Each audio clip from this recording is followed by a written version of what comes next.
My son looked me straight in the eyes and said, "Mom, Rebecca is my family now. She's the one I have to put first." For a second, I forgot how to breathe. I smiled anyway. Not because I agreed with him, but because I refused to let the last thing he remembered about that conversation be his mother crying. 3 years later, we met again in a courtroom. He expected to inherit my house.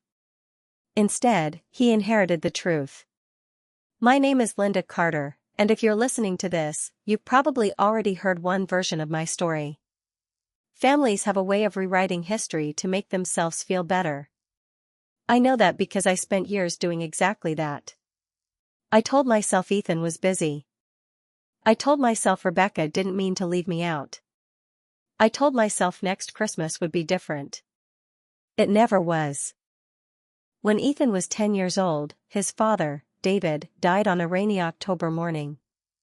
One minute we were planning a weekend camping trip, and the next I was standing in a hospital hallway trying to explain to a little boy why his dad wasn't coming home. I had never felt so terrified. Not because I didn't think I could survive.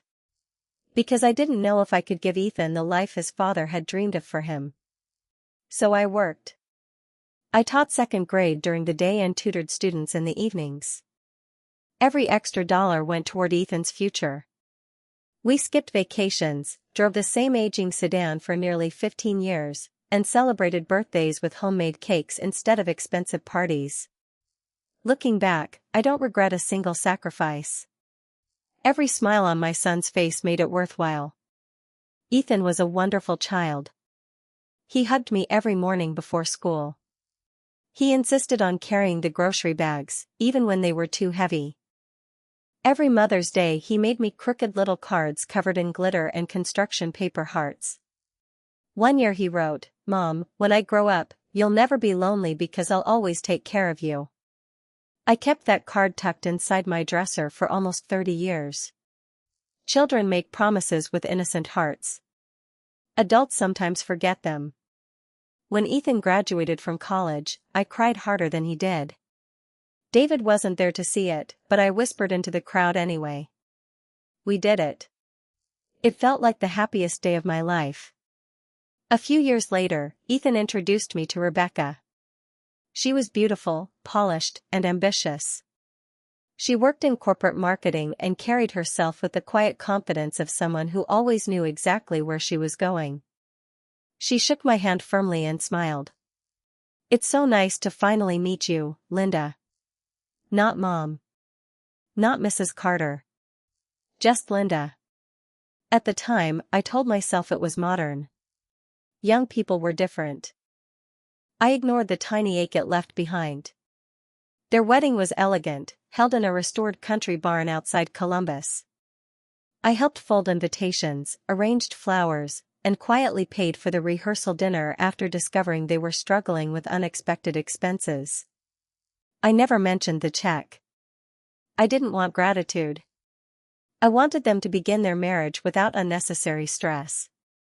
The first year after they married, things seemed normal enough. Sunday dinners became monthly dinners. Monthly dinners slowly became holiday dinners. Eventually, even holidays required appointments. Whenever I called, Ethan sounded distracted. "Hey, Mom. Can I call you back? Rebecca and I are heading out." "Sorry, Mom. We've got friends over. We're thinking about staying home this Thanksgiving." Every excuse sounded reasonable by itself. Together, they built a wall I didn't notice until I found myself standing outside it. One afternoon I stopped by with Ethan's favorite chicken noodle soup after hearing he'd been sick. Rebecca answered the door. She smiled politely but never invited me inside. "Oh, he's asleep," she whispered. "I made soup." "That's thoughtful. I'll make sure he gets it." She accepted the container with one hand while keeping the other on the doorknob. The conversation lasted less than 30 seconds. As I walked back to my car, I caught a glimpse through the front window. Ethan wasn't asleep. He was sitting on the couch, laughing at something on television. Maybe she hadn't wanted to disturb him. Maybe she'd misunderstood. Maybe. I became very good at maybe. Birthdays changed too. When Ethan was little, we'd spend the whole day together. Now I received text messages. Happy birthday, Mom. Love you. No phone call. No visit. No cake. No knock at the door. I read those messages over and over, trying to hear his voice between the words. One Saturday, I invited them over for dinner. Rebecca replied that they already had plans. The next weekend, they were remodeling the guest room. The weekend after that, Ethan had a business conference. By the fourth attempt, I stopped asking. People notice silence less than repeated rejection. A year later, my doctor suggested I spend more time around people. You've lost weight, he said gently. How often do you see friends? I almost laughed. I'd spent so much time being Ethan's mother that somewhere along the way I'd forgotten how to be Linda. The following Tuesday, I walked into the local community center and volunteered to read books to children after school. I expected to stay an hour. I stayed until closing. Those children didn't care that my hair had turned silver. They didn't know I'd been forgotten by the person I loved most. They only knew I made different voices for every character in the story. For the first time in years, I drove home smiling. Soon I met Grace Morales. She was a widow too. Funny. Honest. The kind of woman who could make an empty room feel full simply by walking into it. You know, she said one afternoon while we planted flowers outside the center, family isn't always the people who share your last name. I smiled politely. At that point, I still believed blood always came first. I would eventually learn she was right. The conversation that changed everything happened on an ordinary Sunday. I called Ethan after church. I was thinking about cooking your father's pot roast, I said. Why don't you and Rebecca come over tonight? There was a pause. Then he sighed. We already promised Rebecca's parents we'd have dinner there. Maybe next weekend? Another pause. Mom, we really need to talk. His voice sounded rehearsed. Like he'd practiced every sentence before dialing my number. We've been trying to build our own life. I know. And sometimes it feels like you expect things to stay the way they were before I got married. I don't expect that. I need you to understand something. I waited. What came next would echo inside my heart for years. Rebecca is my family now. She's the most important person in my life. I understand. No, I don't think you do. His words became slower. More deliberate. My responsibility is to my wife. She's my only family now. Silence settled between us. Not angry silence. The kind that arrives after something precious breaks. I looked at the framed photograph beside my chair. David stood there with one arm around 10-year-old Ethan. All three of us were smiling into the summer sun. I wondered if families realized the exact moment they became memories. I hope you're happy, sweetheart, I whispered. I am. I'm glad. We ended the call a minute later. He probably thought the conversation had gone well. I never told him I sat in my kitchen until long after sunset, staring at a cup of tea that had grown cold in my hands. Sometimes the deepest heartbreak doesn't come with shouting. Sometimes it arrives quietly. Spoken by the voice you once loved hearing most. The next morning, I made a decision that surprised even me. I wasn't going to argue with Ethan. I wasn't going to guilt him. And I certainly wasn't going to compete with his wife for a place in his life. Love that has to beg for attention eventually loses its dignity. So I stopped asking. I stopped calling every Sunday. I stopped dropping off casseroles and birthday gifts that were open days later. I stopped rearranging my schedule around the hope that my son might have an hour to spare. Instead, I began asking myself a question I hadn't considered in decades. What does Linda want? At first, I didn't know the answer. For almost 40 years, my identity had been wrapped up in being someone's wife and someone's mother. Without those daily responsibilities, I felt like a house after the furniture had been moved out, still standing, but strangely empty. Grace refused to let me stay that way. She invited me to a book club. Then to a charity auction. Then to a Saturday morning farmer's market where we laughed over homemade jams and bought far more fresh peaches than either of us could possibly eat. "You smile more now," she told me one afternoon. "I do? You just don't notice it yet." Maybe she was right. I started mentoring children who struggled with reading. Every Wednesday afternoon, a shy 13-year-old named Noah Bennett sat across from me with a stack of books and very little confidence. "I hate reading," he admitted during our first session. "No," I said gently. "You hate feeling like you're failing." He looked at me with surprise. No one had ever made that distinction for him. Week after week, we worked together. Slowly, his confidence grew. He stopped apologizing every time he stumbled over a word. One afternoon, he finished an entire chapter without asking for help.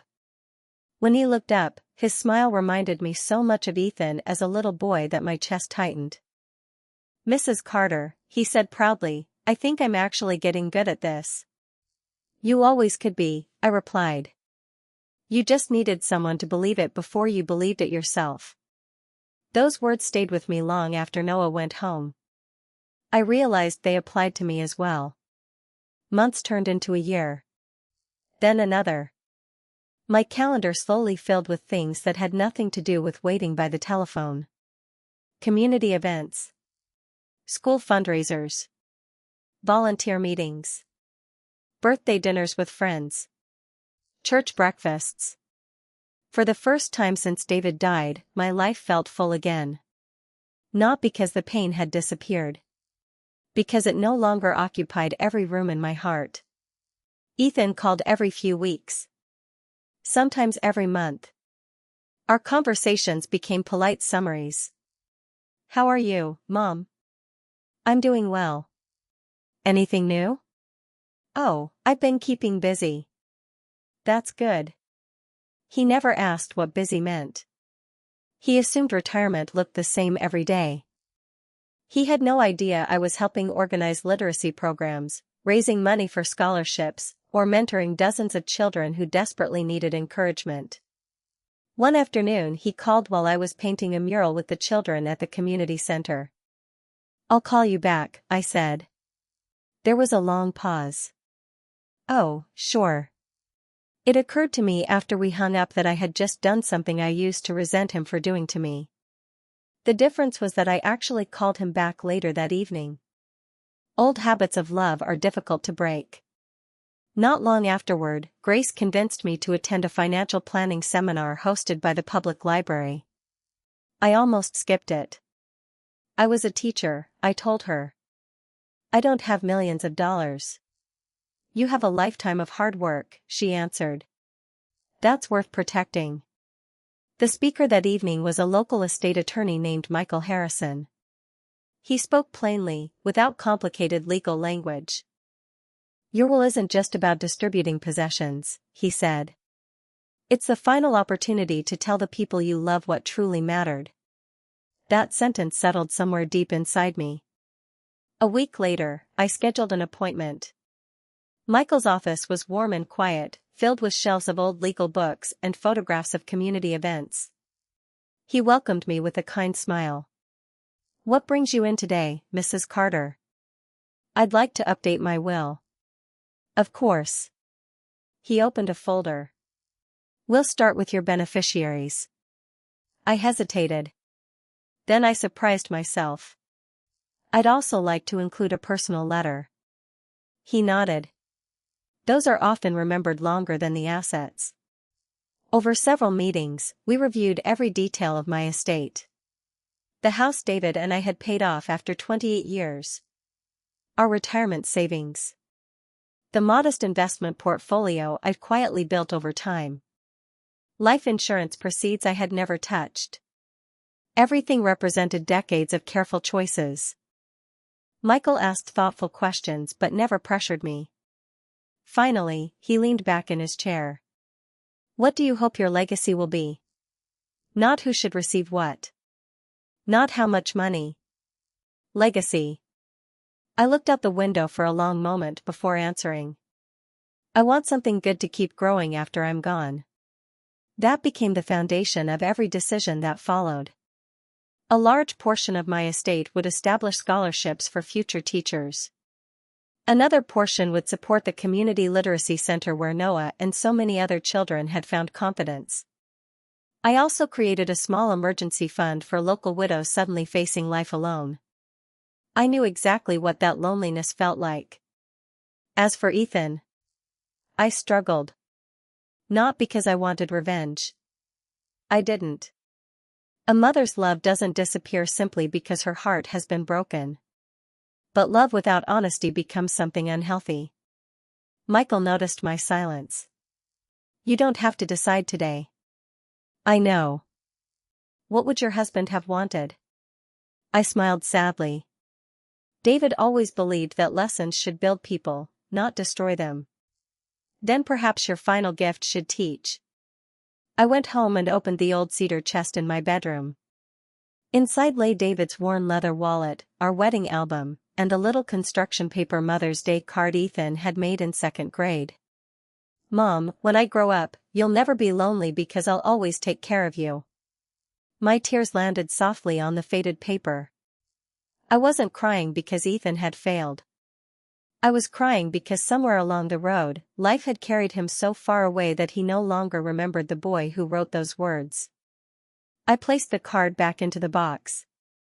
Then I picked up a yellow legal pad and began writing. Not a will. A letter. Not to accuse. Not to shame. But to tell my son everything I had never found the courage to say while I was alive. It took me 3 days to finish. When I handed the envelope to Michael, he read only the instructions written across the front. To be opened only after my will is read. He carefully placed it inside my estate file. I'll make sure your voice is heard, he promised. I thanked him. Neither of us realized how important that promise would become.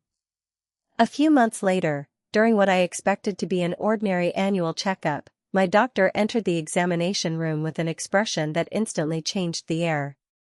He closed the door quietly and sat down. Linda, he said, I'd like to discuss your test results. I knew then that another chapter of my life was about to begin. The moment my doctor said, we found something concerning, I felt the room grow very quiet. He explained that my heart had weakened over the years. Medication could help, and there were treatments available, but there was no guarantee of how much time I had. Months? I asked softly. We honestly don't know, he replied. It could be longer. It could be shorter. The important thing is how you choose to spend the time you have. On the drive home, I cried. Not because I was afraid of dying. I had made peace with that years earlier, when David passed away. I cried because I realized there were still words I wished my son had said, and words I wished I had been brave enough to say myself. That evening, Ethan called. For a moment, I considered telling him everything. I imagined him rushing over. Sitting beside me. Holding my hand. Maybe even saying, we'll get through this together. Instead, he said, Hey, Mom, I can't talk long. Rebecca and I are getting ready for dinner with clients. I looked at the bottle of medication on my kitchen table. No problem, sweetheart. Everything okay? Everything's fine. We talked for less than 4 minutes. When the call ended, I understood something painful. I wasn't protecting Ethan anymore. I was protecting myself from hoping. So I chose to spend my remaining time living instead of waiting. Over the next 2 years, I experienced some of the happiest days of my retirement. I watched Noah become the first person in his family accepted into college. I stood beside Grace as she remarried a kind widower who made her laugh like a teenager. I helped dedicate a new reading room at the community center. Children filled the walls with colorful handprints, each one carrying a small signature beneath it. Grace smiled and nudged me. Looks like you've left your fingerprints on more lives than you realize. I laughed. Maybe that's enough. It always was. As my health slowly declined, Michael visited me more often. We reviewed my paperwork one final time. Are you certain? He asked gently. I've never been more certain. There may be people who don't understand. They don't have to. He closed the folder. Your wishes will be honored. I nodded. I know. The last time Ethan visited my house was 6 months before I died. He arrived carrying expensive pastries from a bakery downtown. Rebecca wasn't with him. For a little while, it almost felt like old times.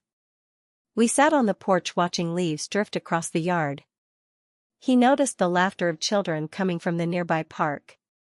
You seem happy, he said. I am. I'm glad. He hesitated before speaking again. I know I haven't been around much. I looked at him. He wasn't asking for forgiveness. He was simply acknowledging the distance. I've missed you, I admitted. I've missed you too. For one beautiful moment, I thought we might finally have the conversation we'd avoided for years. Instead, his phone rang.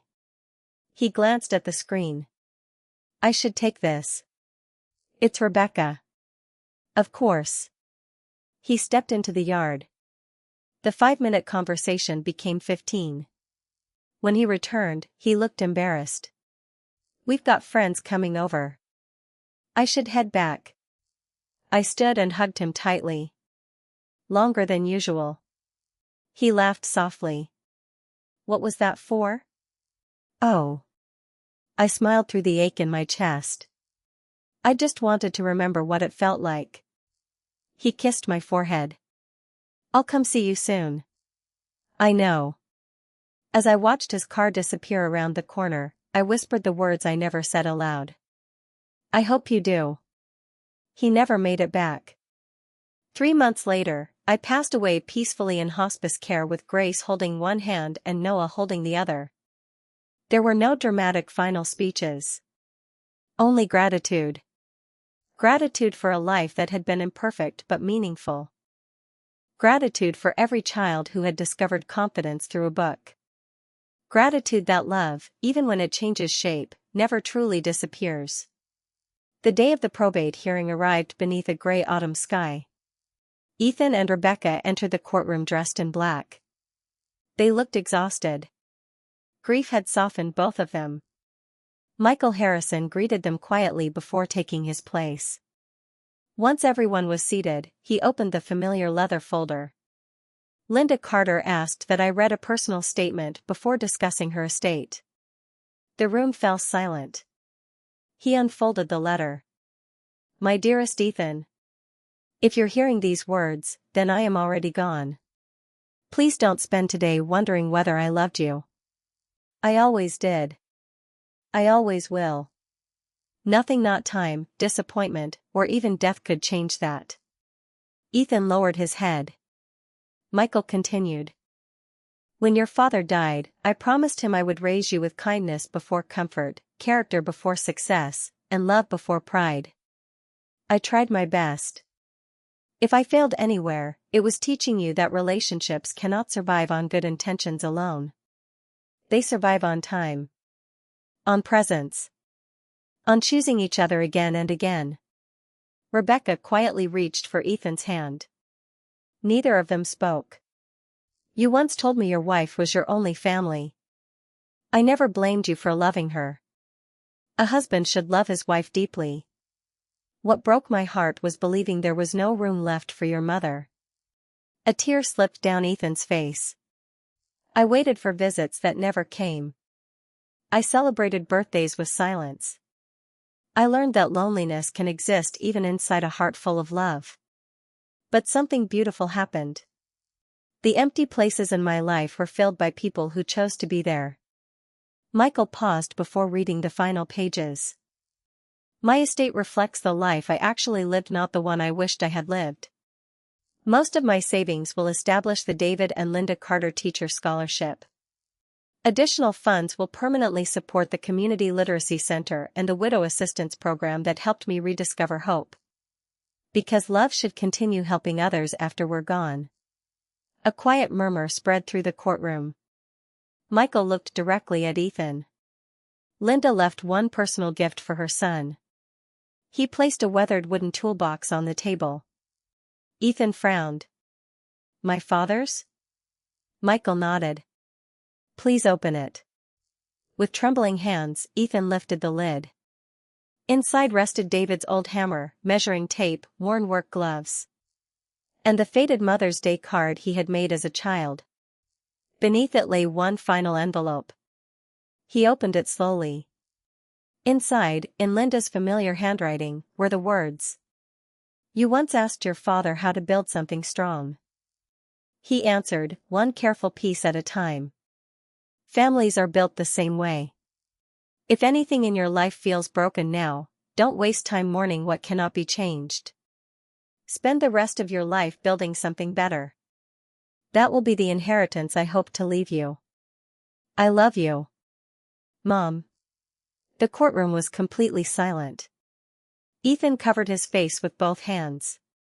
For the first time in years, he allowed himself to cry without holding anything back. Not because of the money.